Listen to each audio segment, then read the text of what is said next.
सिंधु घाटी सभ्यता लगभग 3300 से 1300 ईस्वी पूर्व प्राचीन भारत की एक सभ्यता थी। यह सभ्यता विश्व की प्राचीन सभ्यताओं में से एक है।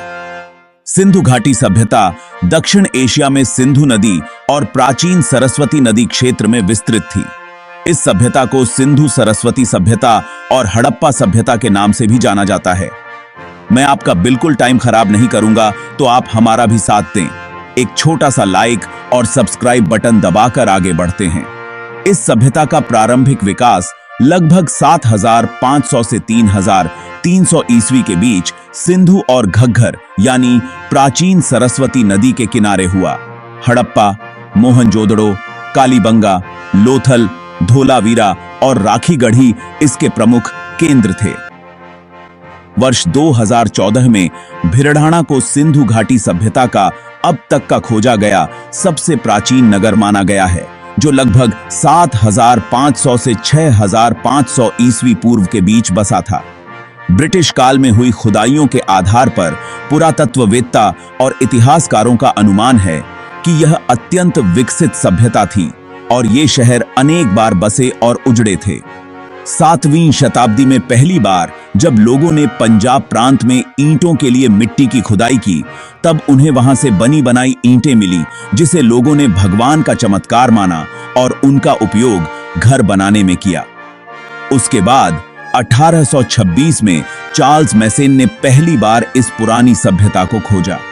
कनिंघम ने 1856 में इस सभ्यता के बारे में सर्वेक्षण किया। 1856 में कराची से लाहौर के मध्य रेलवे लाइन के निर्माण के दौरान बर्टन बंधुओं द्वारा हड़प्पा स्थल की सूचना सरकार को दी। इसी क्रम में 1861 में अलेक्जेंडर कनिंघम के निर्देशन में भारतीय पुरातत्व विभाग की स्थापना की गई। 1902 में लॉर्ड कर्जन द्वारा जॉन मार्शल को भारतीय पुरातात्विक विभाग का महानिदेशक बनाया गया। फ्लीट ने इस पुरानी सभ्यता के बारे में एक लेख लिखा। 1921 में दयाराम साहनी ने हड़प्पा का उत्खनन किया। इस प्रकार इस सभ्यता का नाम हड़प्पा सभ्यता रखा गया। राखलदास बेनर्जी को मोहनजोदड़ो का खोजकर्ता माना गया। यह सभ्यता सिंधु नदी घाटी में फैली हुई थी, इसलिए इसका नाम सिंधु घाटी सभ्यता रखा गया। आगे बढ़ने से पहले आप चैनल को सब्सक्राइब कर ही लेंगे। प्रथम बार नगरों के उदय के कारण इसे प्रथम नगरीकरण भी कहा जाता है। प्रथम बार कांस्य के प्रयोग के कारण इसे कांस्य सभ्यता भी कहा जाता है। सिंधु घाटी सभ्यता के 1400 केंद्रों को खोजा जा सका है, जिसमें से 925 केंद्र भारत में हैं। 80% स्थल सिंधु नदी और उसकी सहायक नदियों के आसपास हैं। अभी तक कुल खोजों में से 3% स्थलों का ही उत्खनन हो पाया है। सिंधु घाटी सभ्यता का क्षेत्र अत्यंत व्यापक था। सिंधु इंडस नदी के किनारे बसने वाली सभ्यता थी और अपनी भौगोलिक उच्चारण की भिन्नताओं की वजहों से इस इंडस को सिंधु कहने लगे। आगे चलकर इसी से यहाँ के रहने वाले लोगों के लिए हिंदू उच्चारण का जन्म हुआ। हड़प्पा और मोहनजोदड़ो की खुदाई से इस सभ्यता के प्रमाण मिले हैं। अतः विद्वानों ने इसे सिंधु घाटी की सभ्यता का नाम दिया, क्योंकि यह क्षेत्र सिंधु और उसकी सहायक नदियों के क्षेत्र में आते हैं।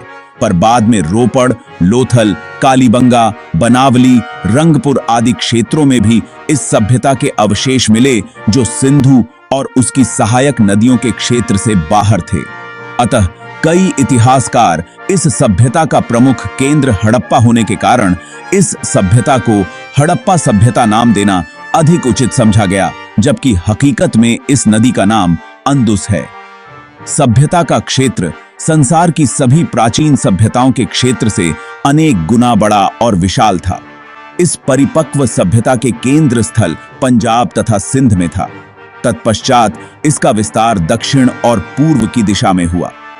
इस प्रकार हड़प्पा संस्कृति के अंतर्गत पंजाब, सिंध और बलूचिस्तान के भाग ही नहीं, बल्कि गुजरात, राजस्थान, हरियाणा और पश्चिमी उत्तर प्रदेश के सीमांत भाग भी थे।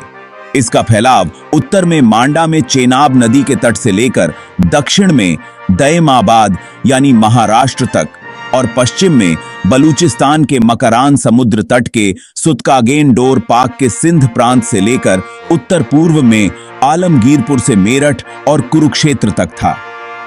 प्रारंभिक विस्तार जो प्राप्त था उसमें संपूर्ण क्षेत्र त्रिभुजाकार था। उत्तर में जम्मू के मांडा से लेकर दक्षिण में गुजरात के भोगतरार तक और पश्चिम में अफगानिस्तान के सुतकागेंडोर से पूर्व में उत्तर प्रदेश के मेरठ तक था और इसका क्षेत्रफल 20 लाख वर्ग किलोमीटर था। इस तरह यह क्षेत्र आधुनिक पाकिस्तान से तो बड़ा है ही, प्राचीन मिस्र और मेसोपोटामिया से भी बड़ा है। तीसरी और दूसरी सहस्त्राब्दी में संसार भर में किसी भी सभ्यता का क्षेत्र हड़प्पा संस्कृति से बड़ा नहीं था। अब तक भारतीय उपमहाद्वीप में इस संस्कृति के कुल 1500 स्थलों का पता चल चुका है। इनमें से कुछ आरंभिक अवस्था के हैं तो कुछ परिपक्व अवस्था के और कुछ उत्तरवर्ती अवस्था के, तथा परिपक्व अवस्था वाले कम जगह ही हैं। सिंधु घाटी के साक्ष्यों के बाद लोगों का भ्रम दूर हो गया और उन्हें यह स्वीकारना पड़ा कि आर्यों के आगमन से वर्षों पूर्व ही प्राचीन भारत की सभ्यता पल्लवित हो चुकी थी। इस सभ्यता को सिंधु घाटी सभ्यता या सेंध्व सभ्यता नाम दिया गया। इनमें से आधे दर्जनों को ही नगर की संज्ञा दी जा सकती है। इनमें से 2 नगर बहुत ही महत्वपूर्ण हैं। पंजाब का हड़प्पा तथा सिंध का मोहनजोदड़ो यानी मुअनजोदारो, जिसका शाब्दिक अर्थ प्रेतों का टीला है। ये दोनों ही स्थल वर्तमान पाकिस्तान में हैं। दोनों एक दूसरे से 483 किलोमीटर दूर थे और अंदुस नदी द्वारा जुड़े हुए थे। तीसरा नगर मोहनजोदड़ो से 130 किलोमीटर दूर दक्षिण में चन्हुदड़ो स्थल पर था, तो चौथा नगर गुजरात के खंभात की खाड़ी के ऊपर लोथल नामक स्थल पर। इसके अतिरिक्त राजस्थान के उत्तरी भाग में कालीबंगा, जिसका शाब्दिक अर्थ काले रंग की चूड़ियां है, तथा हरियाणा के हिसार जिले का बनावली। इन सभी स्थलों पर परिपक्व तथा उन्नत हड़प्पा संस्कृति के दर्शन होते हैं। सुतकागेंडोर तथा सुरकोतड़ा के समुद्र तटीय नगरों में भी इस संस्कृति की परिपक्व अवस्था दिखाई देती है। इन दोनों की विशेषता है एक एक नगर दुर्ग का होना है। उत्तर हड़प्पा अवस्था गुजरात के कठियावाड़ प्रायद्वीप में रंगपुर और रोजड़ी स्थलों पर भी पाई गई है। अगर अभी तक आप चैनल को सब्सक्राइब नहीं किए हैं तो अभी कर लीजिए। इस सभ्यता की जानकारी सबसे पहले 1826 में चार्ल्स मैसन को प्राप्त हुई। इस सभ्यता की सबसे विशेष बात थी यहाँ की विकसित नगर निर्माण योजना। हड़प्पा तथा मोहनजोदड़ो दोनों नगरों के अपने दुर्ग थे, जहां शासक वर्ग का परिवार रहता था। प्रत्येक नगर में दुर्ग के बाहर एक निम्न स्तर का शहर था, जहां ईंटों के मकानों में सामान्य लोग रहते थे। इन नगर भवनों के बारे में विशेष बात यह थी कि ये जाल की तरह विन्यस्त थे, यानी सड़कें एक दूसरे को समकोण पर काटती थीं और नगर अनेक आयताकार खंडों में विभक्त हो जाता था। ये बात सभी सिंधु बस्तियों पर लागू होती थी, चाहे वे छोटी हों या बड़ी। हड़प्पा तथा मोहनजोदड़ो के भवन बड़े होते थे। वहां के स्मारक इस बात के प्रमाण हैं कि वहां के शासक मजदूर जुटाने और कर संग्रह में परम कुशल थे। ईंटों की बड़ी बड़ी इमारत देखकर सामान्य लोगों को भी यह लगेगा कि ये शासक कितने प्रतापी और प्रतिष्ठावान थे। मोहनजोदड़ो का अब तक का सबसे प्रसिद्ध स्थल है विशाल सार्वजनिक स्नानागार, जिसका जलाशय दुर्ग के टीले में है। यह ईंटों के स्थापत्य का एक सुंदर उदाहरण है। यह 11.88 मीटर लंबा, 7.01 मीटर चौड़ा और 2.43 मीटर गहरा है। दोनों सिरों पर तल तक जाने की सीढ़ियां लगी हैं। बगल में कपड़े बदलने के कमरे हैं। स्नानागार का फर्श पकी ईंटों का बना है। पास के कमरे में एक बड़ा सा कुआं है, जिसका पानी निकालकर हौज में डाला जाता था। हौज के कोने में एक निर्गम आउटलेट है, जिससे पानी बहकर नाले में जाता था। ऐसा माना जाता है कि यह विशाल स्नानागार धर्मानुष्ठान संबंधी स्नान के लिए बना होगा, जो भारत में पारंपरिक रूप से धार्मिक कार्यों के लिए आवश्यक रहा है। मोहनजोदड़ो की सबसे बड़ी संरचना अनाज रखने का कोठार है, जो 45.71 मीटर लंबा और 15.23 मीटर चौड़ा है। हड़प्पा के दुर्ग में 6 कोठार मिले हैं, जो ईंटों के चबूतरे पर 2 पांतों में खड़े हैं। हर एक कोठार 15.23 मीटर लंबा तथा 6.09 मीटर चौड़ा है और नदी के किनारे से कुछ 1 मीटर की दूरी पर है। इन 12 इकाइयों का तलक क्षेत्र लगभग 838.125 वर्ग मीटर है, जो लगभग उतना ही होता है जितना मोहनजोदड़ो के कोठार है। हड़प्पा के कोठारों के दक्षिण में खुला फर्श है और इस पर 2 कतारों में ईंट के वृत्ताकार चबूतरे बने हुए हैं। फर्श की दरारों में गेहूं और जौ के दाने मिले हैं। इससे प्रतीत होता है कि इन चबूतरों पर फसल की दवनी होती थी। हड़प्पा में 2 कमरों वाले बैरक भी मिले हैं, जो शायद मजदूरों के रहने के लिए बने थे। कालीबंगा में भी नगर के दक्षिण भाग में ईंटों के चबूतरे बने हैं, जो शायद कोठारों के लिए बने होंगे। इस प्रकार यह स्पष्ट होता है कि कोठार हड़प्पा संस्कृति के अभिन्न अंग थे। हड़प्पा संस्कृति के नगरों में ईंट का इस्तेमाल एक विशेष बात है, क्योंकि इसी समय के मिस्र के भवनों में धूप में सूखी ईंट का ही प्रयोग हुआ था। मोहनजोदड़ो की जल निकास प्रणाली अद्भुत थी। लगभग हर नगर के हर छोटे या बड़े मकान में प्रांगण और स्नानागार होता था। कालीबंगा के अनेक घरों में अपने अपने कुएं थे। घरों का पानी बहकर सड़कों तक आता, जहां इनके नीचे नालियां बनी थीं। अक्सर ये नालियां ईंटों और पत्थर की सिल्लियों से ढकी होती थीं। सड़कों की इन नालियों में नरमोखे भी बने होते थे। सड़कों और नालियों के अवशेष बनावली में भी मिले हैं। सिंधु घाटी सभ्यता में मिली मोहरों, वजन और मापन की विधियों से सिंधु घाटी सभ्यता के लोगों के जीवन में व्यापार की महत्ता का पता चलता है। सिंधु घाटी सभ्यता में लोग पत्थर, धातुओं, सीप, शंख का व्यापार करते थे, जिसमें राजस्थान का खेतड़ी तांबे के लिए प्रसिद्ध था। वही चांदी के लिए राजस्थान का जावर प्रसिद्ध था। सोने का आयात कर्नाटक से किया जाता था और ओमान से तांबे का आयात किया जाता था, तथा गुजरात, ईरान तथा अफगानिस्तान से बहुमूल्य पत्थरों का आयात किया जाता था। आज के मुकाबले सिंधु प्रदेश पूर्व में बहुत उपजाऊ था। 4वीं सदी में सिकंदर के एक इतिहासकार ने कहा था कि सिंध इस देश के उपजाऊ क्षेत्रों में गिना जाता था। पूर्व काल में प्राकृतिक वनस्पति बहुत थीं, जिसके कारण यहां अच्छी वर्षा होती थी। यहां के वनों से ईंटें पकाने और इमारत बनाने के लिए लकड़ी बड़े पैमाने पर इस्तेमाल में लाई गई, जिसके कारण धीरे धीरे वनों का विस्तार सिमटता गया। सिंधु की उर्वरता का एक कारण सिंधु नदी से प्रतिवर्ष आने वाली बाढ़ भी थी।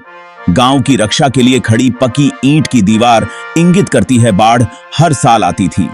यहाँ के लोग बाढ़ के उतर जाने के बाद नवंबर के महीने में बाढ़ वाले मैदानों में बीज बो देते थे और अगली बाढ़ के आने से पहले अप्रैल के महीने में गेहूं और जौ की फसल काट लेते थे। यहाँ कोई फावड़ा या फाल तो नहीं मिला है, लेकिन कालीबंगा की प्राक हड़प्पा सभ्यता के जो कूट मिले हैं, उनसे आभास होता है कि राजस्थान में इस काल में हल जोते जाते थे। सिंधु घाटी सभ्यता के लोग गेहूं, जौ, राई, मटर, ज्वार आदि अनाज पैदा करते थे। वे 2 किस्म की गेहूं पैदा करते थे। बनावली में मिला जौ उन्नत किस्म का है। इसके अलावा वे तिल और सरसों भी उपजाते थे। सबसे पहले कपास भी यहीं पैदा की गई। इसी के नाम पर यूनान के लोग इस सिंडन कहने लगे। हड़प्पा एक कृषि प्रधान संस्कृति थी, पर यहाँ के लोग पशुपालन भी करते थे। बैलगाय, भैंस, बकरी, भेड़ और सुअर पाला जाता था। हड़प्पाई लोगों को हाथी तथा गैंडे का ज्ञान था। हड़प्पा सभ्यता के लोगों का दूसरा व्यवसाय पशुपालन था। दूध, मांस उनके कृषि के कार्य और भार ढोने के लिए इनका प्रयोग किया करते थे। हड़प्पा स्थलों से कई जानवरों की हड्डियां मिली हैं, जैसे भेड़, बकरी, भैंस तथा सुअर। पुरा प्राणी विज्ञानियों अथवा जीव पुरातत्वविदों के अनुसार ये सभी पालतू जानवर थे। इन लोगों को घोड़े और लोहे की जानकारी नहीं थी। यहाँ के नगरों में अनेक व्यवसाय धंधे प्रचलित थे। मिट्टी के बर्तन बनाने में ये लोग बहुत कुशल थे। मिट्टी के बर्तनों पर काले रंग से भिन्न भिन्न प्रकार के चित्र बनाए जाते थे। कपड़ा बनाने का व्यवसाय उन्न भी निर्यात होता था। जौहरी का काम भी उन्नत अवस्था में था। मनके और ताबीज बनाने का कार्य भी लोकप्रिय था। अभी तक लोहे की कोई वस्तु नहीं मिली है, अतः सिद्ध होता है कि इन्हें लोहे का ज्ञान नहीं था। यहाँ के लोग आपस में पत्थर, धातु, शल्क आदि का व्यापार करते थे। एक बड़े भूभाग में ढेर सारी सील एक रूप लिपि और मानकीकृत माप तौल के प्रमाण मिले हैं। वे चक्के से परिचित थे और संभवतः आजकल के इक्के, रथ जैसा कोई वाहन प्रयोग करते थे। ये अफगानिस्तान और ईरान से व्यापार करते थे। उन्होंने उत्तरी अफगानिस्तान में एक वाणिज्यिक उपनिवेश स्थापित किया, जिससे उन्हें व्यापार में सहूलियत होती थी। बहुत सी हड़प्पाई सील मेसोपोटामिया में मिली हैं, जिनसे लगता है कि मेसोपोटामिया से भी उनका व्यापार संबंध था। इतना तो स्पष्ट है कि हड़प्पा की विकसित नगर निर्माण प्रणाली, विशाल सार्वजनिक स्नानागारों का अस्तित्व और विदेशों से व्यापारिक संबंध किसी बड़ी राजनैतिक सत्ता के बिना नहीं हुआ होगा, पर इसके पुख्ता प्रमाण नहीं मिले हैं कि यहाँ के शासक कैसे थे और शासन प्रणाली का स्वरूप क्या था। लेकिन नगर व्यवस्था को देखकर लगता है कि कोई नगर निगम जैसी स्थानीय स्वशासन वाली संस्था थी। पकी मिट्टी की स्त्री मूर्तिकाएं भारी संख्या में मिली हैं। एक मूर्ति में स्त्री के गर्भ से निकलता एक पौधा दिखाया गया है। विद्वानों के मत में यह पृथ्वी देवी की प्रतिमा है और इसका निकट संबंध पौधों के जन्म और वृद्धि से रहा होगा। इसलिए मालूम होता है कि यहाँ के लोग धरती को उर्वरता की देवी समझते थे और इसकी पूजा उसी तरह करते थे जिस तरह मिस्र के लोग नील नदी की देवी आइसिस की।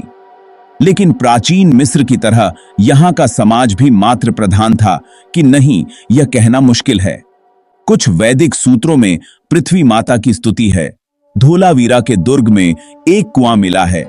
इसमें नीचे की तरफ जाती सीढ़ियां हैं और उसमें एक खिड़की थी जहां दीपक जलाने के सबूत मिलते हैं। उस कुएं में सरस्वती नदी का पानी आता था, तो शायद सिंधु घाटी के लोग उस कुएं के जरिए सरस्वती की पूजा करते थे। सिंधु घाटी सभ्यता के नगरों में एक सील पाया जाता है जिसमें एक योगी का चित्र है, 3 या 4 मुख वाला। कई विद्वान मानते हैं कि यह योगी शिव है। मेवाड़, जो कभी सिंधु घाटी सभ्यता की सीमा में था, वहां आज भी 4 मुख वाले शिव के अवतार एकलिंगनाथ जी की पूजा होती है। सिंधु घाटी सभ्यता के लोग अपने शवों को जलाया करते थे। मोहनजोदड़ो और हड़प्पा जैसे नगरों की आबादी करीब 50,000 थी, पर फिर भी वहां से केवल 100 के आसपास ही कब्रें मिली हैं, जो इस बात की ओर इशारा करता है वे शव जलाते थे। लोथल, कालीबंगा आदि जगहों पर हवन कुंड मिले हैं, जो कि उनके वैदिक होने का प्रमाण है। यहां स्वास्तिक के चित्र भी मिले हैं। कुछ विद्वान मानते हैं कि हिंदू धर्म द्रविड़ों का मूल धर्म था और शिव द्रविड़ों के देवता थे जिन्हें आर्यों ने अपना लिया। कुछ जैन और बौद्ध विद्वान यह भी मानते हैं कि सिंधु घाटी सभ्यता जैन या बौद्ध धर्म के थे, पर मुख्य धारा के इतिहासकारों ने यह बात नकार दी और इसके अधिक प्रमाण भी नहीं है। प्राचीन मिस्र और मेसोपोटामिया में पुरातत्वविदों को कई मंदिरों के अवशेष मिले हैं, पर सिंधु घाटी में आज तक कोई मंदिर नहीं मिला। मार्शल आदि कई इतिहासकार मानते हैं कि सिंधु घाटी के लोग अपने घरों में, खेतों में या नदी किनारे पूजा किया करते थे, पर अभी तक केवल बृहद स्नानागार या विशाल स्नान घर ही एक ऐसा स्मारक है जिसे पूजा स्थल माना गया है। जैसे आज हिंदू गंगा में नहाने जाते हैं, वैसे ही सैंधव लोग यहां नहाकर पवित्र हुआ करते थे। इस युग के लोग पत्थरों के बहुत सारे औजार तथा उपकरण प्रयोग करते थे, पर वे कांसे के निर्माण से भली भांति परिचित थे। तांबे तथा टिन मिलाकर धातु शिल्पी कांसे का निर्माण करते थे। हालांकि यहां दोनों में से कोई भी खनिज प्रचुर मात्रा में उपलब्ध नहीं था। सूती कपड़े भी बुने जाते थे। लोग नाव भी बनाते थे। मुद्रा निर्माण, मूर्ति का निर्माण के साथ बर्तन बनाना भी प्रमुख शिल्प था। प्राचीन मेसोपोटामिया की तरह यहाँ के लोगों ने भी लेखन कला का आविष्कार किया था। अभी तक आप चैनल को सब्सक्राइब कर ही लिए होंगे, अगर नहीं किए हैं तो अभी कर लीजिए। हड़प्पाई लिपि का पहला नमूना 1897 ईस्वी में मिला था और 1923 में पूरी लिपि प्रकाश में आई, परंतु अब तक पढ़ी नहीं जा सकी है। लिपि का ज्ञान हो जाने के कारण निजी संपत्ति का लेखा जोखा आसान हो गया। व्यापार के लिए उन्हें माप तौल की आवश्यकता हुई और उन्होंने इसका प्रयोग भी किया। बाट के तरह की कई वस्तुएं मिली हैं। उनसे पता चलता है कि तौल में 16 या उसके आवर्तकों का उपयोग होता था। दिलचस्प बात यह है कि आधुनिक काल तक भारत में 1 रुपया 16 आने का होता था। 1 किलो में 4 पाव होते थे और हर पाव में 4 कनवा यानी 1 किलो में कुल 16 कनवा होते थे। इसके विनाश के कारणों पर विद्वान सहमत नहीं हैं। सिंधु घाटी सभ्यता के अवसान के पीछे विभिन्न तर्क दिए जाते हैं, जैसे आक्रमण, जलवायु परिवर्तन एवं पारिस्थितिक असंतुलन, बाढ़ तथा भूतात्विक परिवर्तन, महामारी, आर्थिक कारण आदि।